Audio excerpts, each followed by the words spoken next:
भारत माता की वंदे वंदे।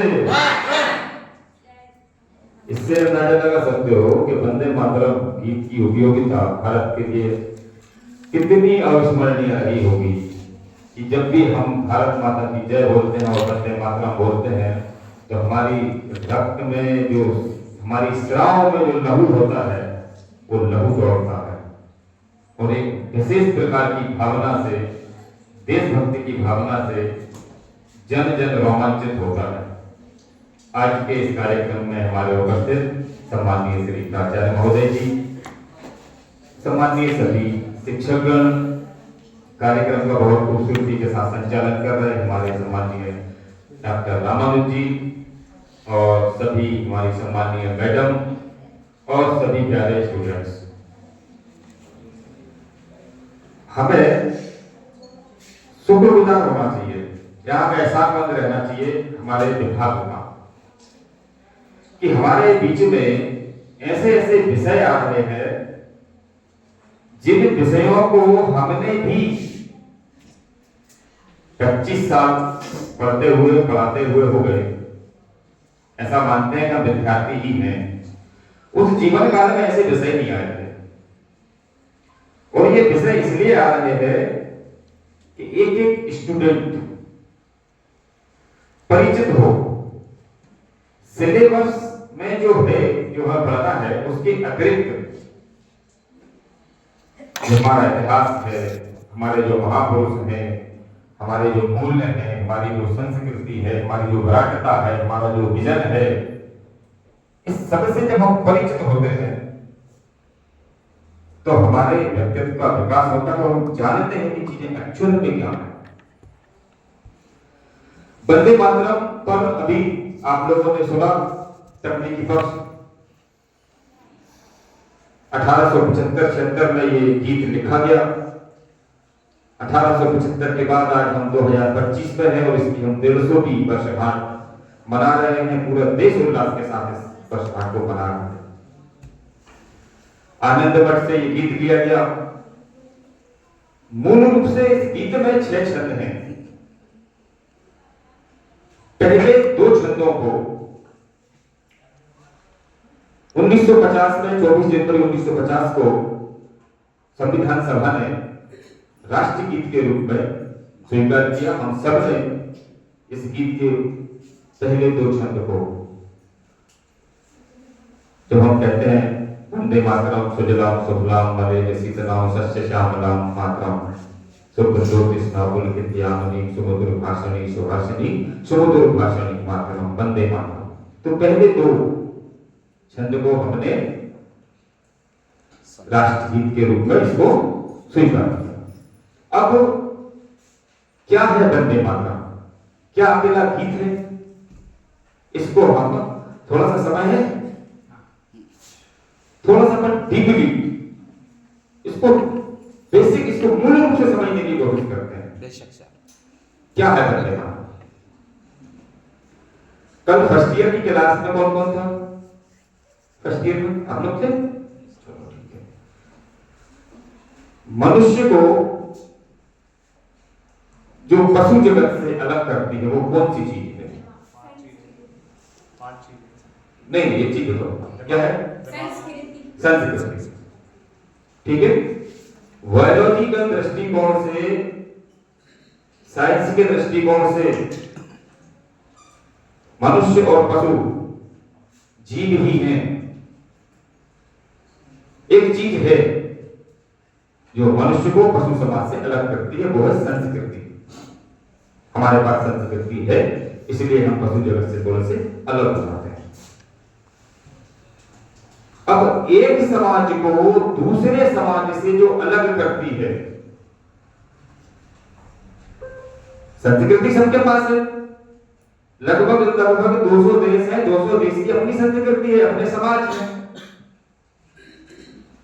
तो वो कौन सी चीजें हैं जो एक समाज को दूसरे समाज से अलग करती है? वो है हमारी संस्कृति के सांस्कृतिक मूल्य। सांस्कृतिक मूल्य एक समाज को दूसरे समाज से अलग करते हैं। के अंदर एकमात्र देश भारत है जो भारत के सांस्कृतिक मूल्यों ने भारत की जमीन को, भारत की भूमि को माता मानकर उसको संज्ञा दी और हमने उसकी पूजा की, उसकी उपासना की। ये हमारा सांस्कृतिक मूल्य है। समझ में आ रहा है? हमारे सांस्कृतिक मूल्यों ने प्रकृति को माता माना, हमारे सांस्कृतिक मूल्यों ने भाषा को माता माना, हमारे सांस्कृतिक मूल्यों ने पशु की प्रतिनिधि गाय को माता माना, और हमने हमारे देश को सिर्फ भूमि का एक टुकड़ा नहीं माना है। हमने हमारे देश को, हमारे देश की भूमि को भारत की संस्कृति ने, भारत के मूल्यों ने माता मान करके इसकी उपासना की।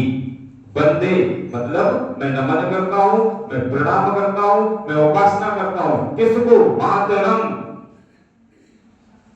हमारी जो भूमि है, हमारा जो देश है, देश की जो भूमि है, उसको हम माता मानकर इसकी वंदना करते हैं। सुजलाम, सुजलाम क्या है? ऐसी भूमि जिसमें जल की कोई कमी नहीं है, जो जल से भरी हुई है। सुजलाम। सुफलाम, जिसकी भूमि फलों से हमेशा लदी हुई रहती है, फलों से आच्छादित रहती है, ऐसी भूमि।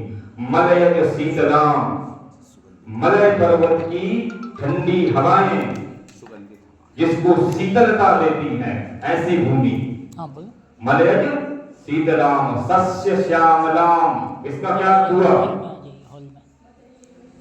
ऐसी भूमि जिसकी भूमि पर हमेशा फसलें लहलहाती रहती हैं, जो फसलों से, धन से, धान्य से भरी हुई रहती है, उसे हम कहते हैं सस्य श्यामलाम मातरम। ऐसी भूमि को हमारा प्रणाम है।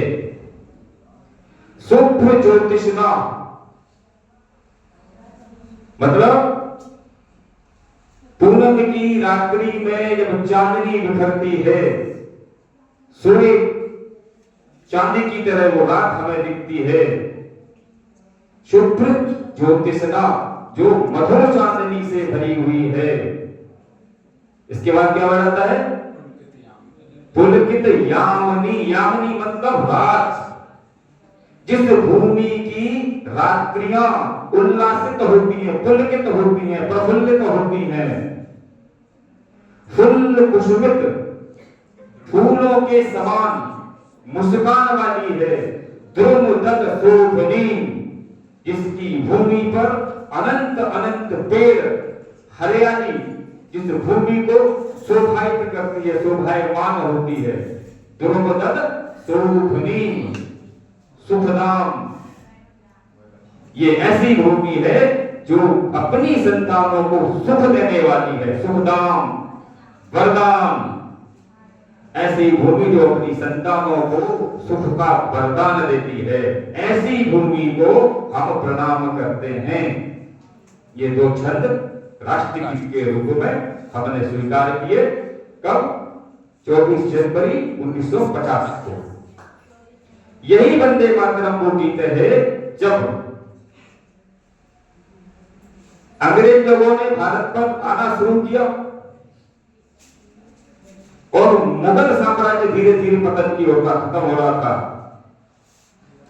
मराठा शक्तियों ने, उत्तर के राजपूतों ने, भारत के वीर सैनिकों ने, भारत के वीरों ने, शिवाजी हुए, महाराणा प्रताप हुए, ऐसे लोगों ने एक साम्राज्य को खत्म किया और एक दूसरा साम्राज्य, उपनिवेशवाद की नीति, जो इंग्लैंड का साम्राज्य था, वो बहुत सारे देशों पर अपने उपनिवेश स्थापित करते हुए भारत में काबिज हुआ।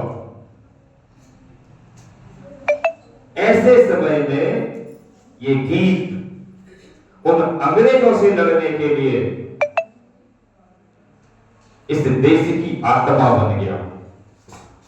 हर नौजवान जब निकलता था, जैसे भगत सिंह निकले अपनी टोली के साथ, जब भगत सिंह ने वो गीत गाया था, मेरा रंग दे बसंती चोला, तो पहले और आखिरी में बोलते क्या थे वो क्रांतिकारी? भारत माता की जय, वंदे मातरम, वंदे मातरम। चाहे वो राम प्रसाद बिस्मिल जी हो, चंद्रशेखर जी आजाद हो, महारानी झांसी की लक्ष्मीबाई हो, हलकारी बाई हो, अहिल्याबाई हो, इन सबने इस गीत को उस लड़ाई का बनाया, उस लड़ाई की एनर्जी का काम इस गीत ने किया। इसलिए इस गीत का महत्व होता है। और ये गीत अकेला ऐसा नहीं है साहित्य की कोई रचना है कि कोई कविता है। ये गीत भारत की सांस्कृतिक मूल्यों का विश्व पटल पर भारत का प्रतिनिधित्व करता है कि देखो हम भारत की संस्कृति के लोग भारत को या भूमि को और प्रकृति को किस दृष्टिकोण से देखते हैं। ये वंदे मातरम का अपना महत्व है। और वंदे मातरम पे 6 छंद है, आगे के जो पिछले जो 4 छंद है उनको भी आप घर जाकर पढ़ना, गूगल पे सर्च करना वो 4 छंद भी क्या कहते हैं। चलिए आप सभी को 150वीं वर्षगांठ की वंदे मातरम की बहुत बहुत शुभकामनाएं। एक बार पुनः बहुत अच्छी आवाज में बोलेंगे भारत माता की